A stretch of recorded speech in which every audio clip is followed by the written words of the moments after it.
Hi, in this video we're going to take a step back and start thinking about where does the data we've been working with come from. And specifically we're going to be focusing on scientific studies. There are two main types of scientific studies, observational and experimental. In an observational study we collect data in a way that does not interfere with how the data arise, so in a way we're just observing. And in experimental studies we randomly assign subjects to treatments. With observational studies, unless we're paying special attention to the specific techniques, statistical techniques that we're using, we're only able to establish associations between the variables we study. Versus with experimental studies, we are actually able to establish causal connections. So let's think about why this is the case, and we're going to do so by giving an example. In the following description, I want you to think about what type of a study is it, observational experiment, and what does that mean in terms of causal conclusions. So I'll read the excerpt to you. Researchers studying the relationship between exercising and energy levels ask participants in their study how many times a week they exercise and whether they have high or low energy when they wake up in the morning. Based on responses to the exercise question, the researchers group people into three categories: no exercise, exercise 1 to 3 times a week, and exercise more than 3 times a week. And then the researchers compare the proportions of people who said they have high energy in the mornings across the 3 exercise categories. Let's assume that they found a relationship. Perhaps something like in the no exercise group, this proportion was somewhat low, but in the higher exercise group, the proportion was a bit higher. This is an observational study because we're merely observing human behavior here. We're not imposing any sort of exercise regimens on our participants. We're asking them, what do you do with your life? Do you exercise or not? And how do you feel? And based off of this, we would not be able to say something like, exercising causes you to feel more energetic in the morning. Why not? Because perhaps there are other reasons why people are feeling more energetic in the morning. And also, they are able to exercise. Maybe they're overall fitter. Maybe they have a schedule that allows for this. Maybe there are other attributes of their health that is contributing to the fact that they do exercise more and they feel more energetic in the mornings.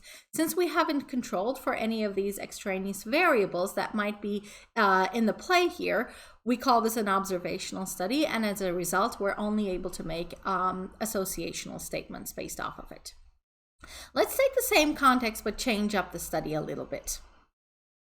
Researchers studying the relationship between exercising and energy levels randomly assigned participants in their study to 3 groups: no exercise, exercise 1 to 3 times a week, and exercise more than 3 times a week. After 1 week, participants were asked whether they have high or low energy when they wake up in the morning. The researchers then compared the same proportion across the 3 groups. And let's just imagine that they actually find the same relationship, that if you're in one of the exercise groups, you're more likely to have higher energy, or a higher proportion of the people in those exercise groups had more high levels of energy in the morning. In this case, we have an experiment.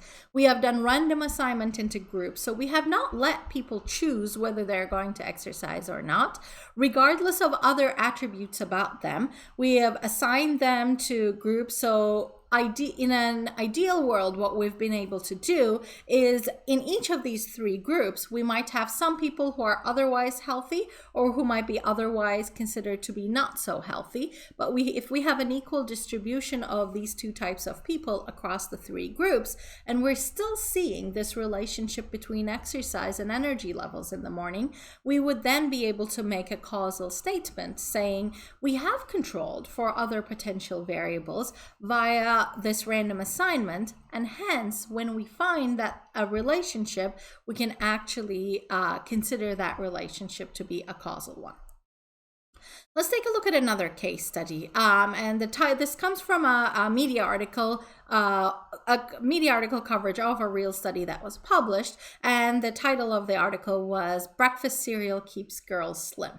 Okay, and here's an excerpt from that.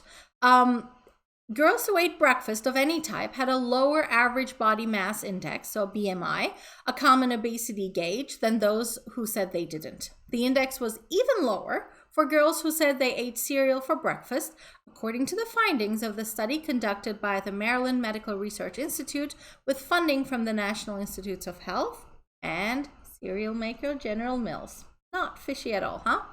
The results were gleaned from a larger NIH survey of 2,379 girls in California, Ohio, and Maryland who were tracked between the ages of 9 to 19. So these big health institutes actually do these longitudinal studies where they follow participants around for years and years to see how their health and behavior and whatnot change over the years.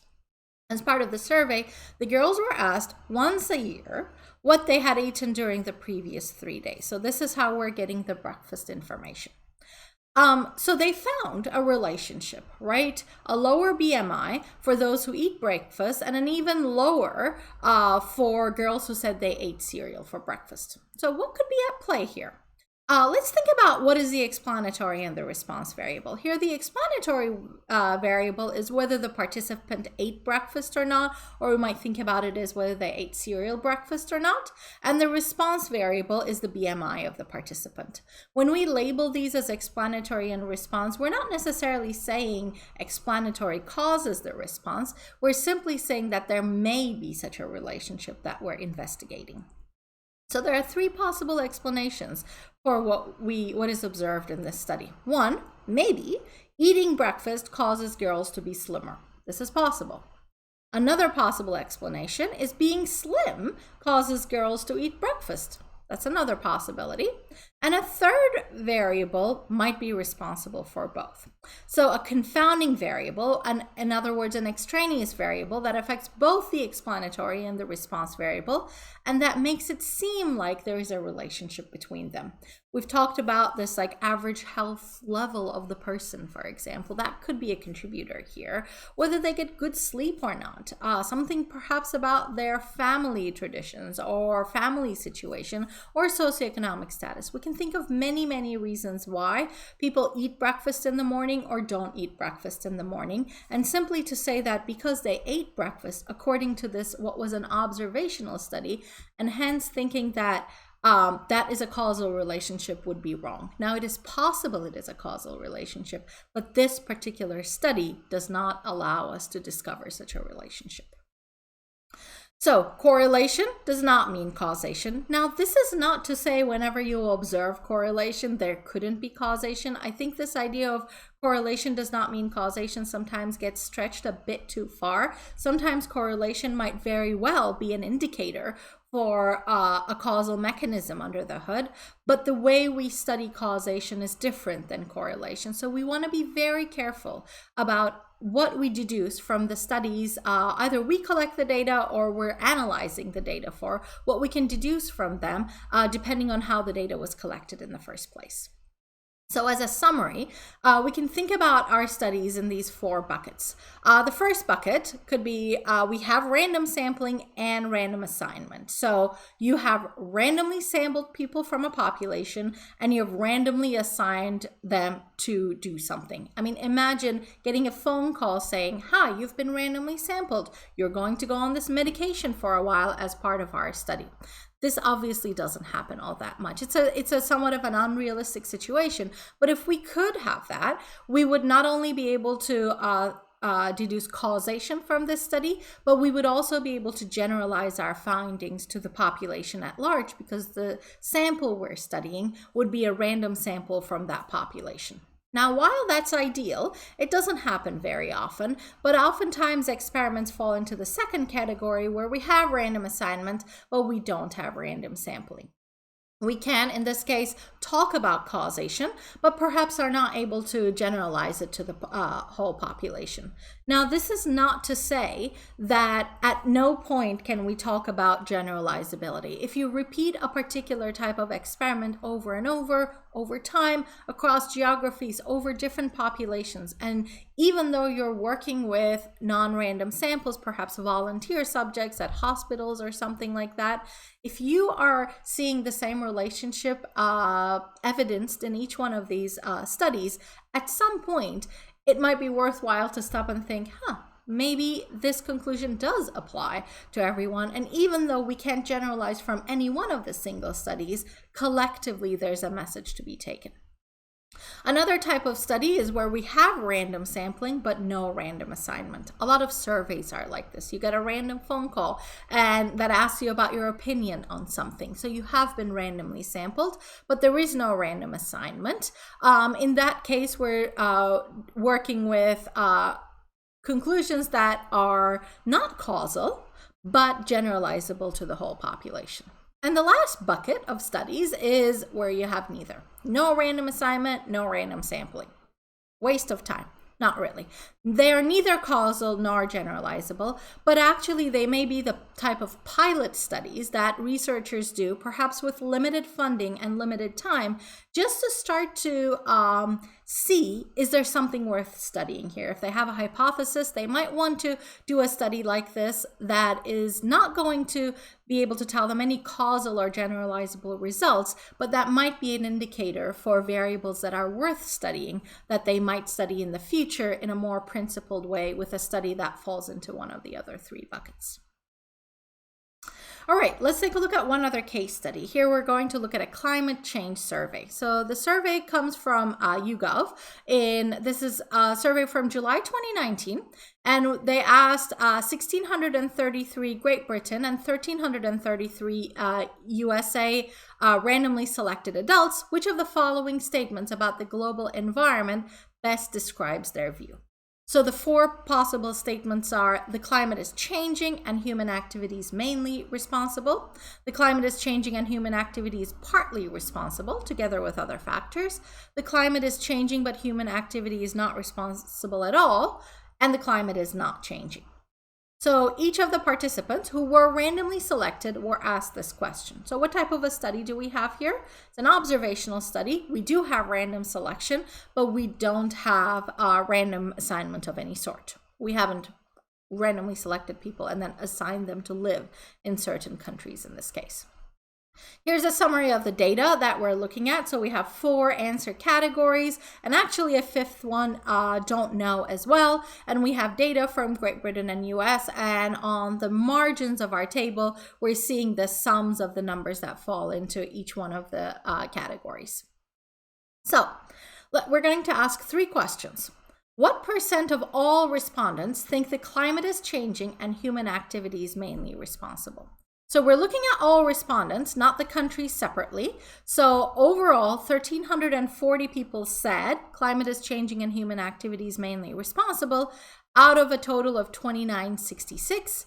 So that gives us about 45%. I'll make a quick note of the R code I'm using here. Not only am I using R as a simple calculator and assigning the value that I get to a new variable or object called all, but I'm also wrapping that whole thing in parentheses, so both the assignment happens and ours prints out the results for me so that I can inspect that proportion. So 45% of all respondents. The only thing we've changed here now, just looking at Great Britain, so that's 833 out of all Great Britain responses, 1,633. So that gives me 51% of respondents from Great Britain. And then if we look at the US, that number is 507 divided by 1,333. That gives me 38%. So 45, 51, 38. And what are we going to do with these 3 numbers? Based on these percentages we calculated, does there appear to be a relationship between country and beliefs about climate change? If yes, could there be another variable that explains this relationship? Now, overall, 45% of respondents said, yes, climate is changing and human activity is possible, but there's a clear difference between that same proportion between Great Britain and US responses. So in fact, there does appear to be a relationship because these probabilities are different from each other. When we slice and dice the data into the 2 groups, we are seeing different likelihoods of this particular outcome. Could there be another variable that explains this relationship other than country of origin? Absolutely. There could be many other variables. Now, it's probably not just country of origin. It is probably something related to these countries, whether it's their politics or education or what saying yes to this question might mean in that country's current climate. So it is probably not the case that we probably can't make a causal statement here like being from a certain nation makes you think a certain way, but there may be other things about what's happening in that nation that shape people's opinions. So we're unable to discover the actual causal pathway based on this observational data, but we can certainly identify an association between these variables. So we've talked about these proportions, right? Proportion of those who said yes to the statement of climate change and human activity is responsible, given they're from Great Britain or given they're from the US. So these probabilities that we calculated are called conditional probabilities. In mathematical notation, that would be probability of A given B.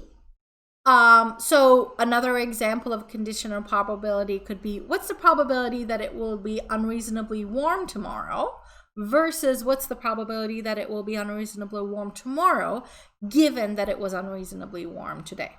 Or within the context of the previous example, what's the probability that any given participant in the survey says climate is changing and human activity is mainly responsible, or what's the probability that they say that given that they're from the US or given that they're from Great Britain? The idea of independence then is about what happens with these conditional probabilities. If knowing event A happened tells you something about event B happening, or vice versa, then events A and B are not independent. If not, they are said to be independent. So when we think about independent events, probability of A given B would then be equal to probability of A, because it's like knowing B gives you nothing. So if I was to tell you that we have a participant who has whose probability, or for a given participant, the probability that they think climate is changing and human activity is mainly responsible is greater than 50%, you would think, well, I think they're more likely to be from Great Britain compared to from the US. And the fact that you're able to make that statement basically tells us that these two variables, country and opinion on climate change, are not independent. Not to say the relationship is causal, but just not independent.